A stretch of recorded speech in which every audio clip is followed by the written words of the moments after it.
Did he practice magic? Yes. Is magic real? Yes. Is it something to do with communicating with different sorts of intelligences to our own? Oh, yes, it is. There was a headline I gave years ago, I can't even remember to who now, saying Alister Crowley was a national treasure. I noticed they used that bit of the line and not the last bit of the line because his art was way ahead of its time. I don't go down the old Catholic, which of course is a denomination, Montague Summers route, that he's this wicked demoniac and every single word he writes needs to be studied. Would the Scientologists actually deny that? I mean, I've been a guest, believe it or not, at L. Ron Hubbard's old house in Fitzrovia, in Fitzroy Square. They do a very decent Christmas meal. I don't really see them as demonic. I see them as very narrow in the sense that people in the Bible Belt, hey, you can get me now. They can be very narrow. You know, this is the truth. There is nothing else. You know, Jack, a genius. I mean, we all know, the jet propulsion thing. A genius looking for the type of knowledge most people don't have access to. I remember I've never denied it's there. I deny there are secret, cabals. There's a good side to all of this as well as a bad side. Jack Parsons. I mean, I think any man that wants to cross the abyss, which is a very powerful occult ritual and a very powerful act of psychology, without enough preparation, is reckless to say the least. I feel suddenly like I don't really know anything about this topic at this moment because like I say, we go off into the weeds. I think we went off into the weeds and deep into the forest. I'm trying to make the connections. How do Jack Parsons and Alister Crawley tie into the topic of ET? It's just like there is a connection. I mean, certainly he would have viewed some of the contacts he had with other types of intelligence as what modern people at the moment were called ET. There's one bubble-headed entity called Lamb that looks very, very like the Greys. The following program is presented for general information, education and entertainment purposes only and is not intended to be advice of any kind. The content, views, thoughts and opinions expressed in this program are those of the individuals involved. The use of information on this program is at the user's own discretion.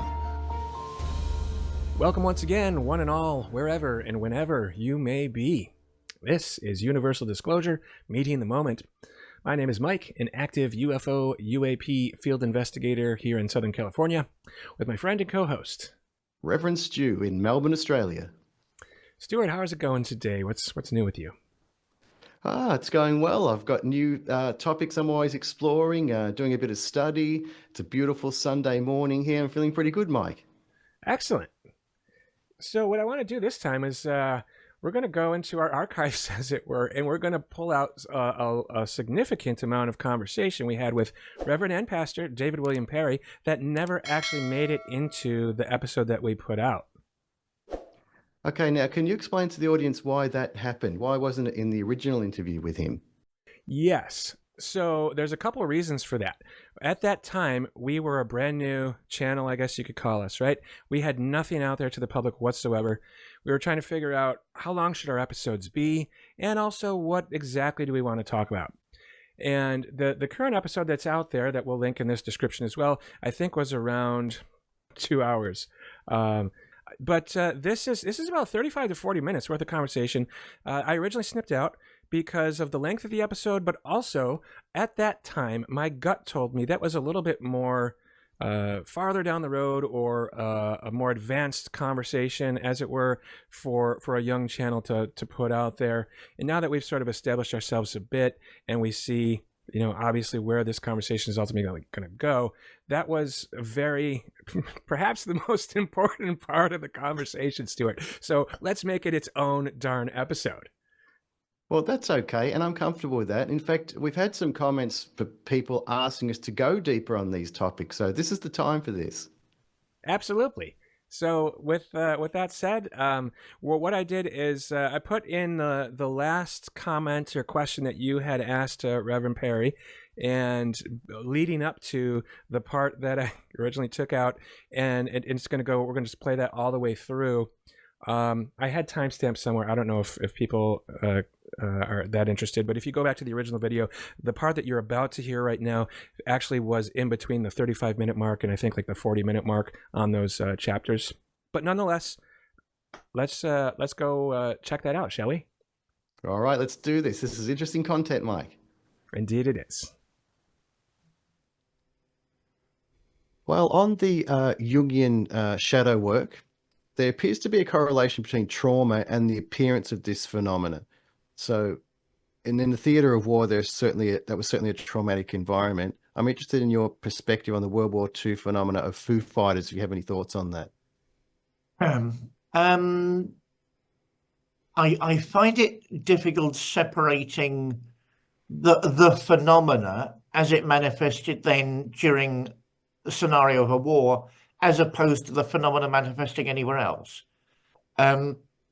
What it did was interact with human beings in a time of crisis. Does that mean anything apart from the fact it was a social and historical time of crisis for the world? I'm not sure it does. Does it mean ETs didn't know what we were doing and were trying to work it out? So again, you're back to these stupid ETs. If you can't work it out, why not listen to Churchill? Why not listen to Hitler? We're now going to buzz aeroplanes to work out what is going on. Why? Listen to a few radio transmissions. I'll buy you a ticket to see some footage and you can work it out. I'll sit there in the cinema and explain it to you. No, these are false questions. The fact it might have been more active at that particular time and more interactive now, that's interesting. Not the fact it took a particular complexion, because I can't see what the difference in the complexion would be. Certainly the military proved basically incapable of denying what was going on. That was the difference, because their basic attitude is, we don't want to know, shut up, until very recently. And it was happening so often that they really couldn't deny that. And all these brave, we're celebrating D-Day in this neck of the woods at the moment. Yesterday was the main celebration. Our new Prime Minister decided he had to leave the celebrations early because he had a political interview on one of the TV channels. This is the state of Britain now, okay? So politics now overrides, the politics of the moment now overrides everything, right? Disgusting. The fact that ET is intruding into our lives in different ways, no, I can't see that. Trauma, again, you're talking about psychological states the minute trauma comes up. States of war, traumatizing. For some people, and this isn't a dig and this isn't a joke, getting up in the morning, and I don't mean me, is traumatizing. Having a background in counseling makes you very aware that some people cannot maintain basic life skills for various reasons. Maybe they've been traumatized by their family, their friends, their environment. And even getting up in the morning and making a cup of tea will be a Herculean task. The minute words like trauma come up, I'm on very familiar territory. You're talking about psychological landscapes. Because one is a global trauma as opposed to a personal trauma, on one level is neither here nor there. Are ETs extra involved in that? No. We're more aware of their presence and activities because it's a time of human trauma. But that doesn't mean they're interacting with us differently because they're feeding off the trauma or interacting with the trauma. Their activities, these Foo Fighters, so-called, that wouldn't have made any sense. If anything, it would have been adding to the trauma. Is it some secret Nazi weapon?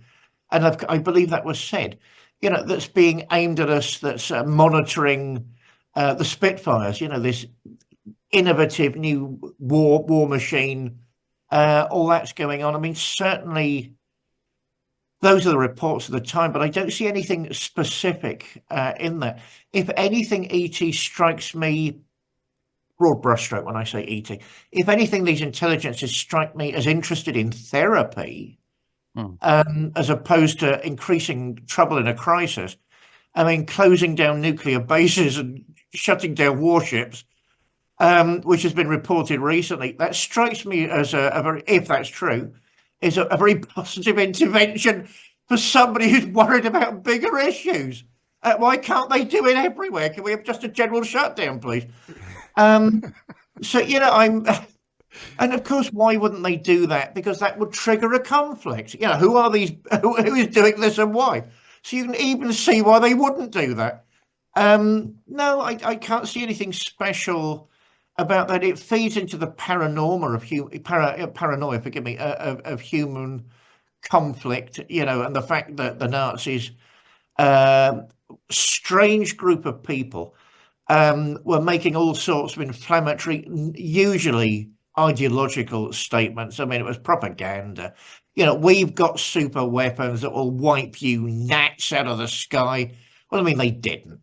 I mean, it's warfare on a psychological level. I mean, the incredibly questionable Nazi elite would have done and said anything to have won the war. So, no, I see psychology at work, and I see therapies at work. And no, we're all traumatized as human beings on one level anyway. So, no, I see nothing separate in that. Sorry.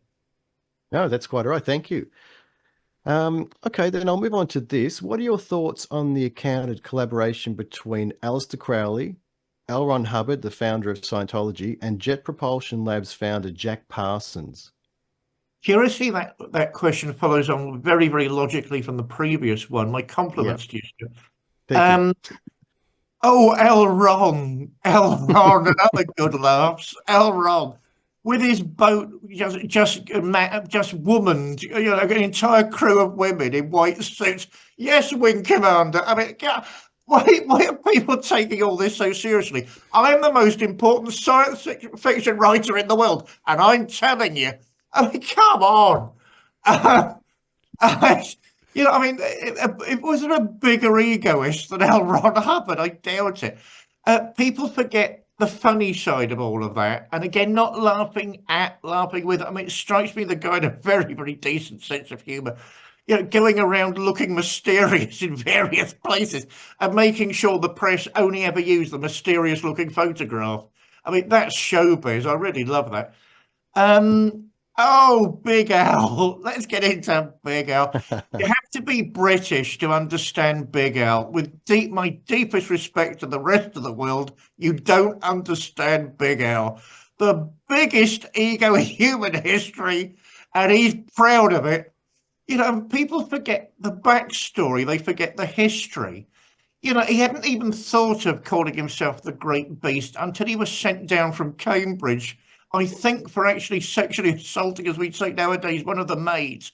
He was a posh kid with a bit of money behind him. And he sort of made advances to one of the college maids. Splat. And then the rector gets hold of it. This won't do, Alister. You need to go back home for a term. And him milking it for all it's worth. And it was his mother that started all of this. Good Plymouth Brethren girl.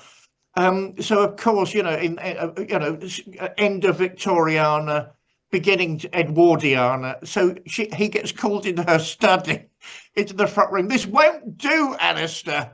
This sorts of behaviour won't do. You're acting like the great beast in the Book of Revelation. Now, of course, that was meant to be a put down. For him, it was a revelation that he'd finally found his calling in life. Is Big Al entirely innocent? No, he's not. Is Big Al a black magician? Yes, he is. Is Big Al an intriguing person? Yes. Is he involved with global manipulations? I'd love, again, to see the slightest evidence, and I mean evidence for that, not hearsay, not rumours, because he thrived on rumours. I mean, he was in court at one point nearly every month for committing either slander or libel with various people because he was building his reputation up. The wickedest man in the world, he actually told that to a member of the press. The press were getting bored with seeing Alister Crawley in court. So it was one of the gutter newspapers at his time, like the Daily Mail nowadays. Sorry, I can't remember the date. Herald. And they were just ignoring this new case of Alister Crowley. So he went over to the court journalist and said, look, I'm one of the wickedest men in the world, probably the wickedest man in the world. Can't you use that? And it's a slow day, so they decided to run that story. Did he practice magic? Yes. Is magic real? Yes. Is it something to do with communicating with different sorts of intelligences to our own? Oh, yes, it is. That's when it starts getting interesting. This is where I blackball myself, and all the conspiracy theorists think I'm involved in it somehow. There was a headline I gave years ago, I can't even remember to who now, saying Alister Crowley was a national treasure. I noticed they used that bit of the line and not the last bit of the line because his art was way ahead of its time. He was a painter as well as a poet. Can't stand his poetry. Novelist, short story writer. I mean, he's just one of those people with Victorian zeal, Victorian energy, going around stretching his wings. I mean, he saw himself as if anything, as the world's leading poet. Oh, please. I quite like his paintings, as I say, because they're really, and I like his performance art because I can't really see any other way of analysing it. If you're walking down a major, thoroughfare in London, dressed as an ancient Egyptian, people are going to notice. Mm-hmm. There's no way you can hide that. The cloak of invisibility was spread. No, it wasn't, and full well it wasn't. And you were walking down that street to be noticed, right? So that's performance art about 40 years before the Germans. Hey, we beat the Germans again. It's about 40 years before that movement has taken off in Germany. I mean, on the level of art, I think he really needs to be studied. I don't go down the old Catholic, which of course is a denomination, Montague Summers route, that he's this wicked demoniac and every single word he writes needs to be studied. I mean, I remember there was a meeting that was meant to be a confrontation organised by Dennis Wheatley, a novelist. People get Dennis Wheatley wrong. He was more concerned about wine tasting. Dennis Wheatley was posh, and I think he probably wrote more about wine tasting than he did supernatural stories. Now we know what's happened to The Devil Rides Out, and there's this gorgeous Beaujolais that I discovered the other day. Why can't people be more aware? So Dennis Wheatley had organised this get-together. He used to organise suppers, much to the chagrin of Mrs. Wheatley, with occult luminaries in London at the time. And so they invited to dinner Alister Crowley and Montague Summers. And of course, theoretically, there should have been an atmosphere seething with these two enemies. And if anything, it was glittering with laughter and witty repartee. So you get the official incarnation of a modern witch and the official incarnation of a modern witch finder sharing fine wines over the dinner table of Dennis Wheatley. Things are never as they seem. Do I think Thelema is an authentic, sometimes very questionable, magical current? Yes, I do. Where he got that from, I think that needs an awful lot of study. There have been two main streams of culturization. I hate that word. Enculturation in Europe since the Greeks, academia and thelema. Anyone that knows anything about cultural history knows that one represents the schoolman, the tradition of the schoolman, the other represents basically the tradition of the hedonist, which isn't like nowadays, mindless drunks in Ibiza. In other words, the sort of devil-may-care cavalier types, like Francois Rabelais. And of course, Alister Crowley, being Alister Crowley, instantly picked him out as a previous incarnation. Oh, give it a rest. Because Francois Rabelais, the great writer of that particular period, wrote about the Abbey of Thelema and how the monks of that particular institution, they were all scholars, they all knew the wines, they all went hunting, because these are two streams within European cultures. To reduce that to a magical school, and that is a reduction, it's unfortunate. Do they tamper with black magic? Yes. I mean, Big Al said it at one point. I think it was in a pub at Somerset Maugham, was the other side of this pub. Ostensibly, the story is Somerset Maugham, who's meant to have sold his soul to the devil through Alister Crowley to become a good writer. My God, he was shortchanged then. Your books are good; they're not that good. Yeah, you can get your money back. So that basically hit the other sides of a loud pub, and no one could hear what anyone was saying. And Somerset Maugham was bitching about Alister Crowley, and Crowley was saying to his little entourage, "My God, that man has no gratitude." And then Alister Crowley comes over to his table and throws down a beer mat. Beer mats are about that size. You can't write this volume on a beer mat. And all of the main points of his conversation, the secret conversation are listed on the beer mat, you swine. So, no. Did Alister Crowley practice black magic? Yes. He also practiced white magic. I see that as a confusion as opposed to anything else, because for me, and I know there are people that will give me a good argument, I don't believe in a left hand and right hand path that lead to the same point of convergence. I don't believe that. I do believe there are two pathways, the Vamamag, the left-hand path, which I think leads in a very different direction to the right-hand path.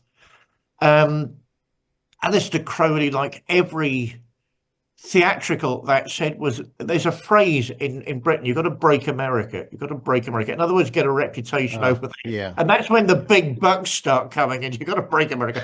Alister Crowley was desperate to break America. Do you know who I am, Americans? It's this British thing. So I'm sure he was absolutely desperate to find anybody over there that would listen to him.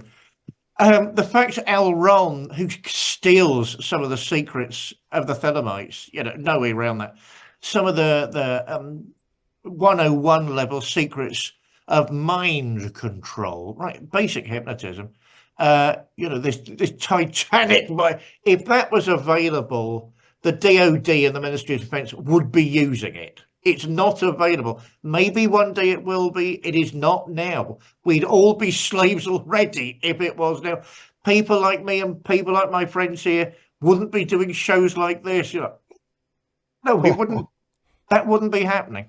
Are they working towards it? Oh my heavens! There's nothing sacred in this world. Yes, they are, but I don't believe personally they've arrived at that yet. And I think there are very serious psychological reasons why they haven't.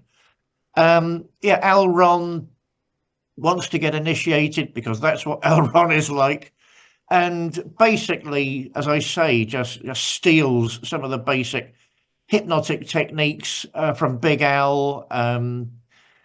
Would the Scientologists actually deny that? I mean, I've been a guest, believe it or not, at L. Ron Hubbard's old house in Fitzrovia, in Fitzroy Square.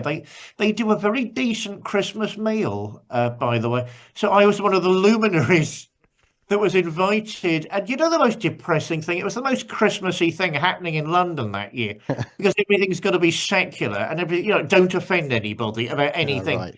There are no Christmas trees to speak of. There are no decorations to speak of. The most Christmassy thing I did that year was at bloody L. Ron's old house, where they had 2 Christmas trees and Christmas carols playing on a TV, and a fine set, a fine spread, bits of turkey, good hams. So I was very impressed for all the right reasons. As a London luminary, so they're trying to make friends over here. More power to them. I don't really see them as demonic. I see them as very narrow, in the sense that people in the Bible Belt, hey, you can get me now. They can be very narrow. This is the truth. There is nothing else. And the fact interestingly enough, they home in on psychology as their main enemy. Ooh, gosh, for someone like me, that's intriguing. So you admit then tacitly there are other ways of discussing the human mind, right? And therefore you're at the most generous. You're one way of discussing the human mind amongst other ways of discussing the human mind. Therefore, your religiosity cannot claim to be the only one with inroads into human psychology. And that's what they're desperate to avoid. Jack Parsons is a much more interesting example for me than L. Ron. L. Ron's a showman like Big Al. Jack, a genius. I mean, we all know, the jet propulsion thing. a genius looking for the type of knowledge most people don't have access to. I remember I've never denied it's there. I deny there are secret, cabals. I do deny that, but I've never denied there are streams of knowledge. My trouble is that it's fragmented. It's all over the place. If only there could be a school where it was all gathered together. I mean, that's really what the great religions are. Gather it. Are we getting anywhere? No, we're not. That's what the Golden Dawn was. It was trying to gather together the different bits. That's what the Freemasons are doing. But even they speak about the lost word, the lost secrets. You always get a narrative whereby something's been lost. And that's because this knowledge is scattered everywhere because it's psychology. He was looking for not only the type of knowledge people don't have, but access to non-human intelligences, and not simply because of his career, which is why he's interesting. He genuinely wants to interact with them. Now, whether and achieve a higher ontological status for himself. I think if Big Al had been his main initiator, L. Ron is at the back of all this somewhere. I think Big Al would have said, there's a good side to all of this as well as a bad side. I mean, if you talk to British Thelemites, there was a play a couple of years ago, A Taste for Evil, which was about the life of Alister Crowley. I didn't think it worked because there was too much nihilism in the play. There's one point in the play where he says, he can see he's interacted with Horus, the god Horus from ancient Egypt. And, if we're listening to Freud and we're listening to Jung, isn't that some sort of access to? But he doesn't have the power as a magus to save his own, the health of his family. Well, that's either a contradiction then, or he's an idiot. You're a magus. It means something or it doesn't. Do you have these powers or not? If you don't, you're not a magus, or you're a fool. Therefore, there was nihilism in the play that the playwright hadn't noticed. Jack Parsons. I mean, I think any man that wants to cross the abyss, which is a very powerful occult ritual and a very powerful act of psychology, without enough preparation, is reckless to say the least. In full knowledge, because I think he did have this knowledge that this is psychology somehow or other, not to diminish what's going on, but it's scattered, it's all over the place. There isn't one body, there isn't one school, there isn't one point of reference that can map it all for you. Anyone foolhardy enough to do that, and then take the forbidden name of Dajjal, which of course is the name of the Antichrist amongst the Muslims, is playing with fire, unintended. Not only playing with Greek fire, but playing with psychological fire of the first order. For me, that shows his genius. He's a Promethean figure. He's Prometheus.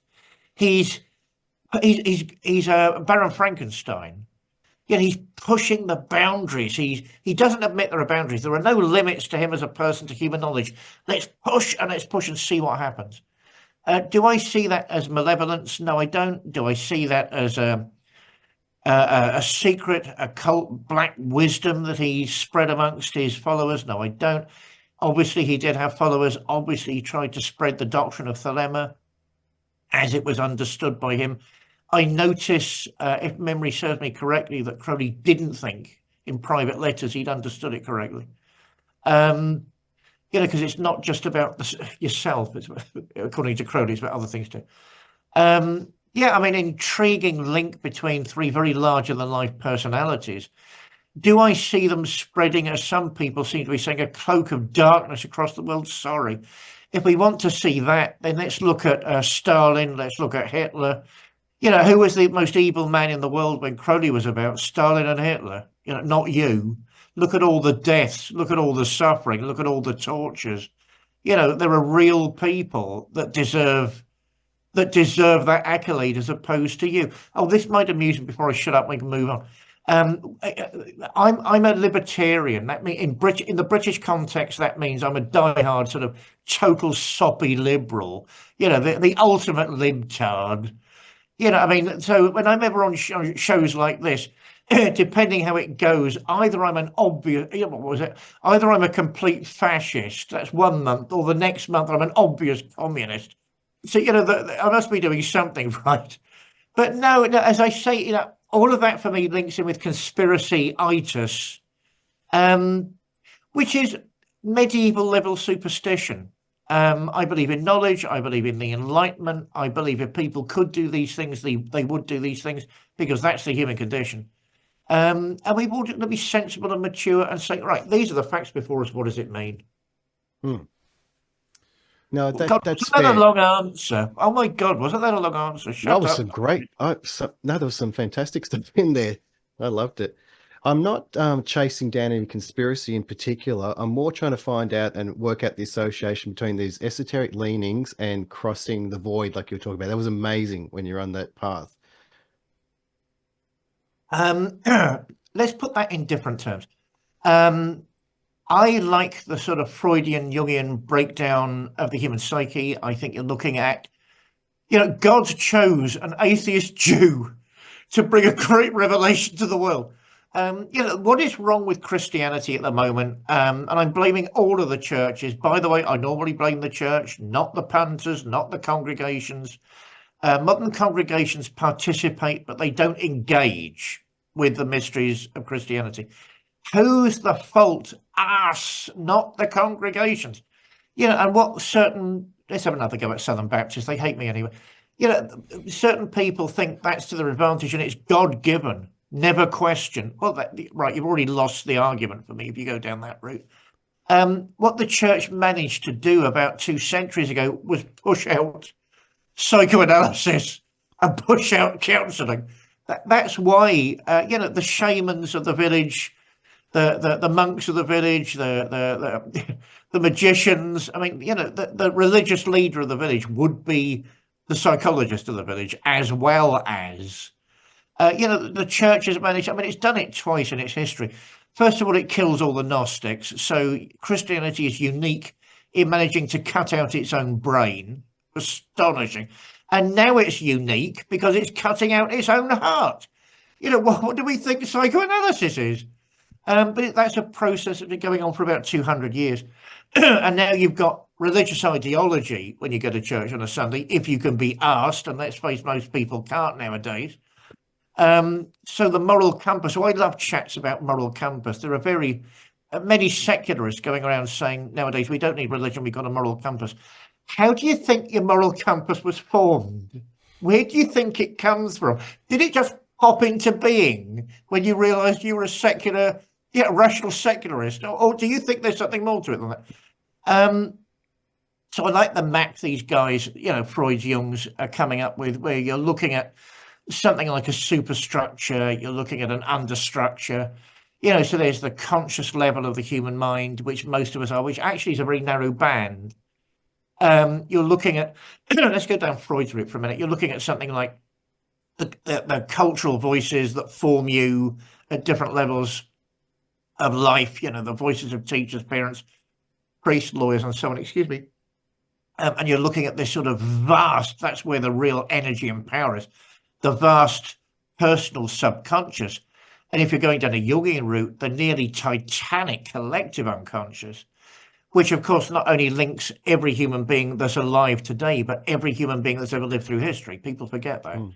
So it's not simply all of us now, it's everybody back then, all of whom in those terms are alive. They're alive now and participating, they're engaging. I read going through the abyss as a deliberate self-propulsion into the unconscious mind, into those aspects of the unconscious mind which are pre-human.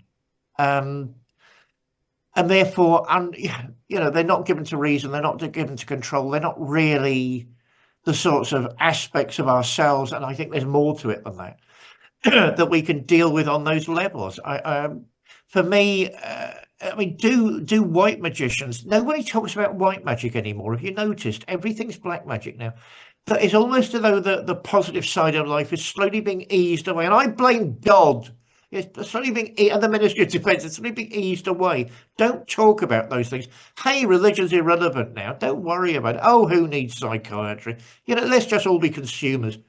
I think that's sinister, and there might be a cabal behind that, but it doesn't have any secrets. There was a wonderful book on surveillance capitalism by Professor Zuboff I read recently. It is a nightmare of the first proportions. We're being guided into a hell world by commerce on an ideological level. That's a hell world. We're no longer human, we're consumers. Back to cases. Anyone crazy enough to launch themselves into those aspects of their personal psyche, and what is more than that, I think is foolhardy and probably will be empowered if they survive. I noticed Jack Parsons, because he's got a brilliant analytical mind, says, if he survives the journey, if he comes back from across the abyss, then he will be an empowered initiate. And that, of course, is when he takes the name of the Antichrist. Do I think he did it? Yes, I do, actually. Do I think Crowley did it? Maybe. Al, did you really, Al? Are you snorting something or knocking something? Did you really? Because it's dangerous. And you strike me as the sort of guy that looks after yourself. But Jack Parsons did. I think Big Al probably did. And he returns. So what's the development? What's the overflow of that? Are you looking at some sort of demoniac like Gilles de Rais in France? No.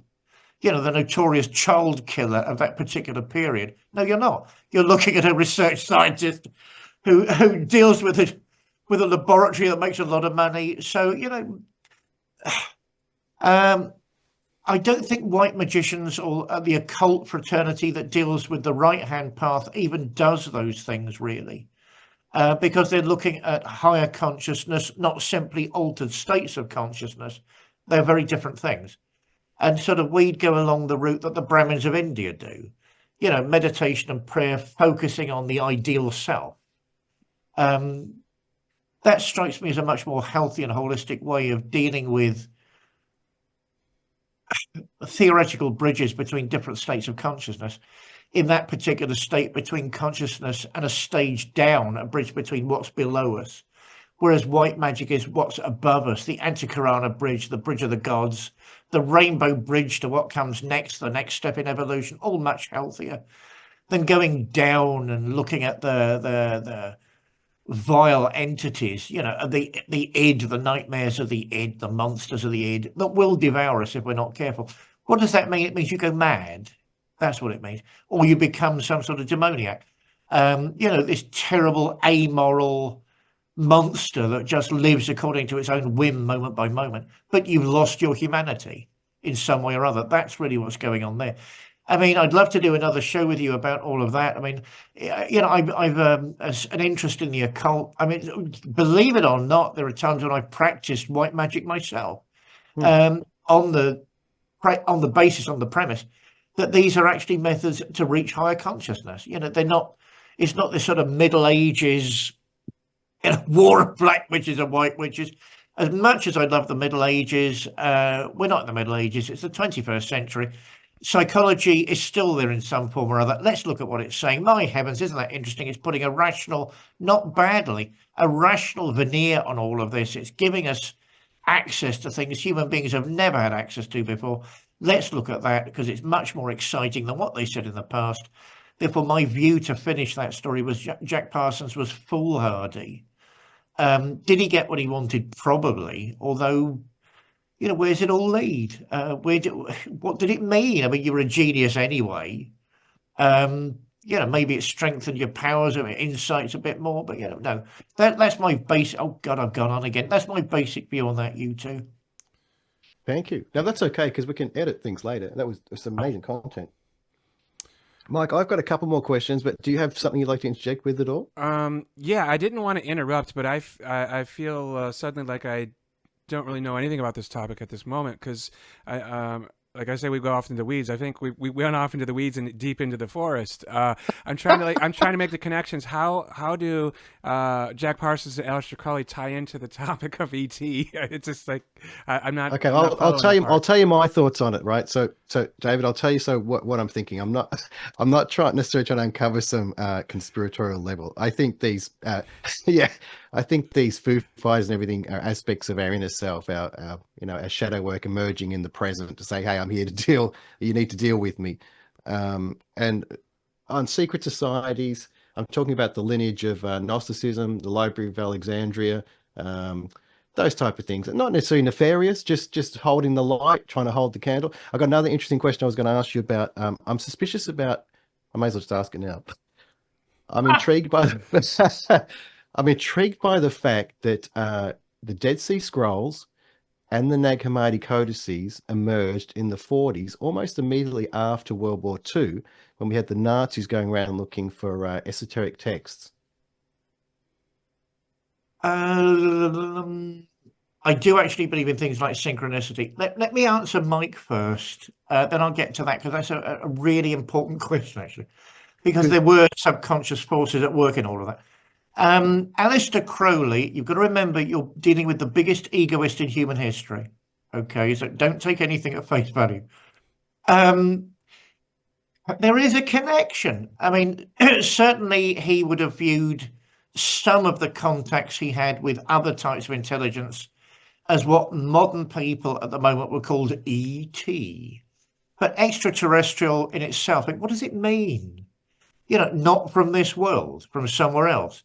The one link with possible ETs, I mean, certainly there are one or two things that interest me. I mean, it's all him. All the photographs of the weird things he interacted with, it's all him in various forms, because he's the Madonna of his period. He cannot imagine not being on the stage. It's just anathema to him. Why? Now we're all together. Let's talk about me. I mean, that's Alister Crowley, right? There's one bubble-headed entity called Lamb that looks very, very like the Greys, that he is said to have interacted with. Now, remember, it's him. It's him as an advanced being from the future. So now I am on my flying saucer coming to meet you all. Now, did he use that for meditation and magical work? Yes, he did. Does he claim it's also, he never denied it's him, because anyone that knows about him knows he thinks it's him. Did he deny it was only him? No, he didn't. He said that is some sort of entity elsewhere. And a curious phrase creeps in to that episode. When he's doing magical workings in Cairo, he's meant to have seen beings related to Lamb, or Lamb in some sort of different form, that say something that actually did catch my attention years ago. So Greys are suddenly on the scene in some way or other, and they say to Big Al, well, at the moment we're called demons, but in the future we'll be called something else. Now, that's interesting. So the Greys are already there, and they're already anticipating what comes next. That's not the main thrust. The main one for me would be Iwas. There's an entity, a psychological mechanism, a symbol called Iwas, who he works with repeatedly. Anyone who's into the occult can work out the play with words there. I mean, remember, there's a way of talking about the occult where you don't want insiders to get into what you're talking about. So if I'm in a pub with someone, not so much these days in the past, but in the old days, I don't necessarily want someone intruding into the conversation because they need to say something. Shut up. If it's an interesting conversation, they will feel the need to join in, whether you want them to or not. So, I mean, there used to be a gay language, believe it or not, called Polari, where gay people in the 1920s, 1910s, 1910s and 1920s would talk to each other in pubs, and they didn't want heterosexual people to get involved. So these things do happen. There's an example from history. Awaz clearly is a play with words, meaning I was. So it's an entity claiming to be something from the past. Is it something like a cloud of chronons, a theoretical particle, I notice? particles that move between different eras of time? Is it claiming to be a cloud of chronons? Either way, it's claiming that it's from the past, interacting in some way in the present, but from the past, and something to do with Mars. And that's how Alister Crowley can be linked, if you're desperate to, not only linking in with the sort of neo-Aryan nonsense of the Nazi Party. Why was he doing that? Because remember, he can't imagine being off the stage. Somebody's talking about something. I've got an opinion as well. So that's what you're dealing with. You're not dealing with secret conspiracy. That certainly Himmler and so on were looking. I mean, they were going around the world, as you said, looking for occult artifacts. I think Hitler's, from my reading, tends to be an opportunist and a rationalist. If it works, let's use it. If it doesn't, it doesn't. Himmler wanted to endlessly talk about ancient Germans. Hitler was very aware ancient Germans compared to ancient Greeks and ancient Romans were really basic. So Hitler didn't want to talk about that. Forget that bit. Because they're politicians and there's an agenda and there's propaganda. Forget that. Right? We've always been advanced, right? So that's going on. Crowley likes being involved in a conversation. I don't read it as the same conversation. I was somehow or other is identifying with ancient peoples, some of which would have been white, some of which would not have been white, by the way, that actually come from that planet. There's all sorts of talk which we can go into because it's very, very long, and half of it's superstition.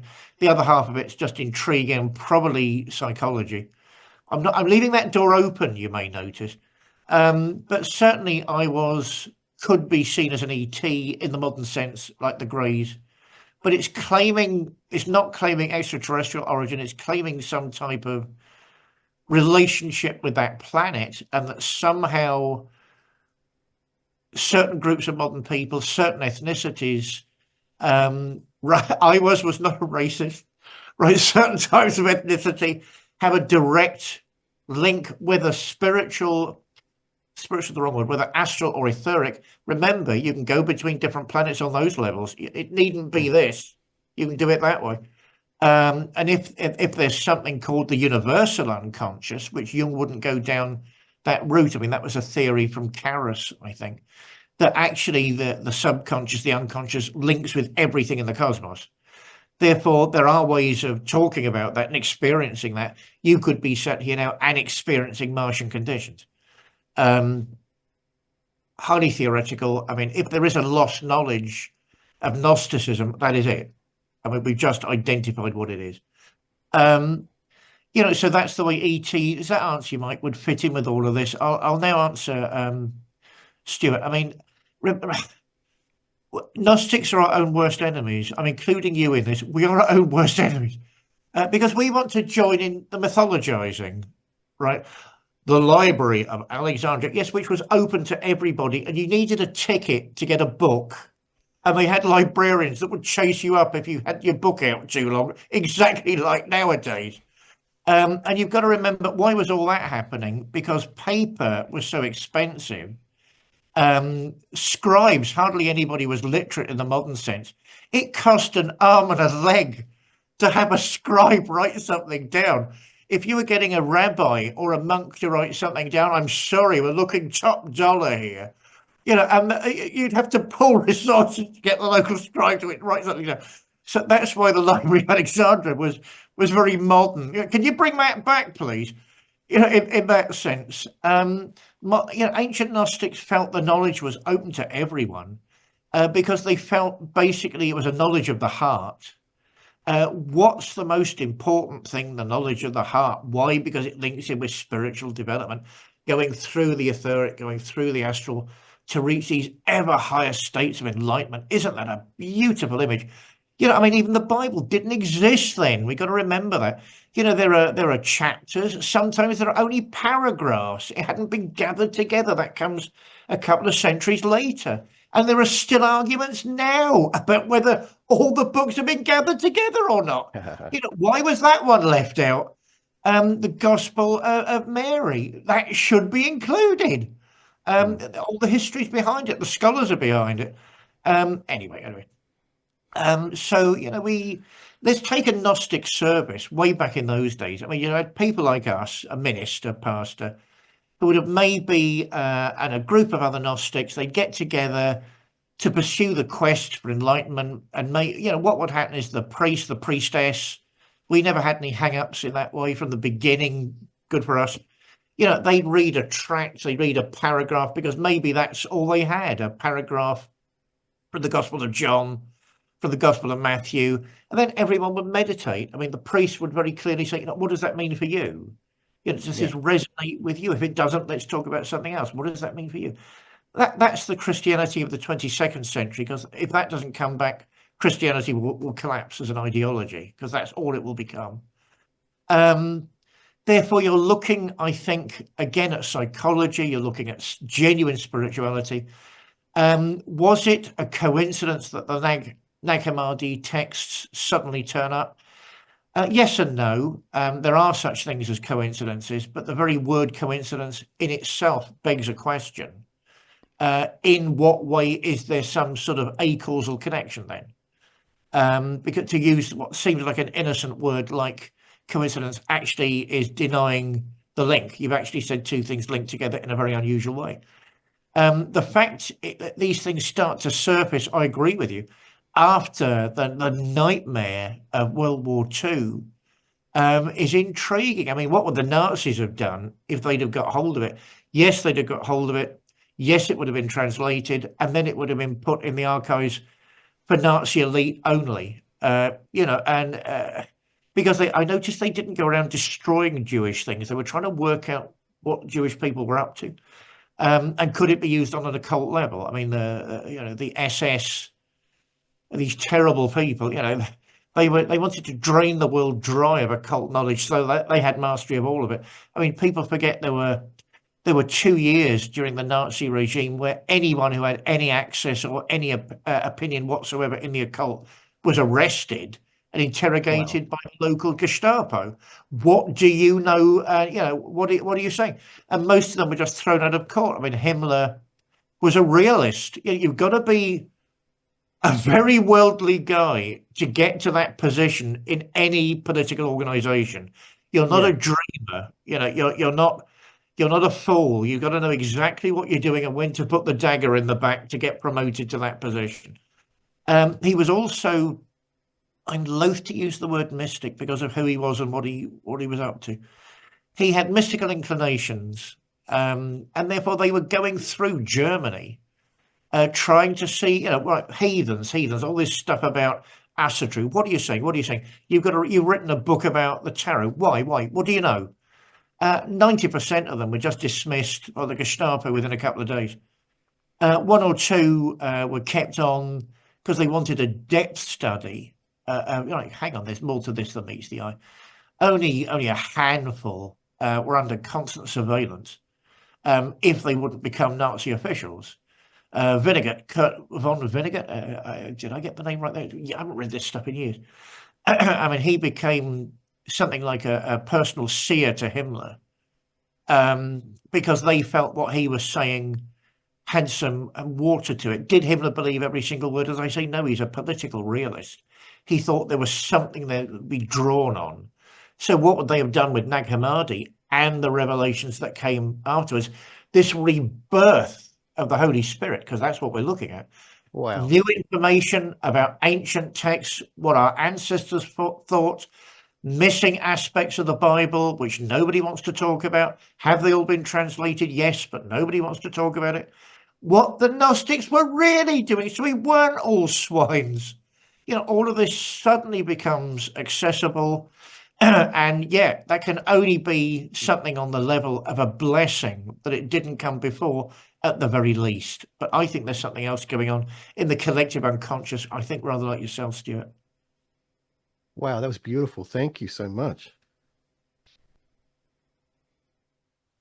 So now you have seen officially the full episode with this segment and the one that's already been out there. That was our initial conversation with Reverend and Pastor David William Parry. Mike, I love how you said we've gone through the weeds and right into the forest, deep into the forest. That's it. Well, that's exactly what we did, Stuart. And that was another reason why originally I was like, I don't know if we want to do that yet. But I'm sort of seeing already where the larger conversation is headed, and of course we already know that this is where it goes. But it's other people are started breaching the topic too. So we're gonna fast forward things a little bit, perhaps, and speed up the conversation throughout the world by putting this kind of stuff out there. Well, did you notice that Reverend David said, notice I'm leaving the door open on that topic. So it was really an invitation for us to delve deeper into that topic. Yes, he did say that. And we are going to be delving deeper with him very soon, actually. Like I just wrote back to him confirming our next recording session, which is going to come out very soon, within the next couple of weeks. Actually, we're going to have another session with Reverend David Parry. I just love that man's vibe, the information he brings, the transparency. Just a fantastic guest. Absolute honor. Yeah, he absolutely is. And I can't wait till the next one as well. So hope you enjoyed that, a little bonus episode, as it were. As always, thank you for your likes, comments, and subscribes and shares. Do share with the world, and comment and let us know what your thoughts are, or what you want to see or hear in the future, or if there's a specific comment on any guest that you want us to ask and answer after the fact, we'll do that too. Okay, that's fantastic. Just keep going on this road with us. It might get a little bumpy, but it's definitely informative. Absolutely. And we'll see you real soon.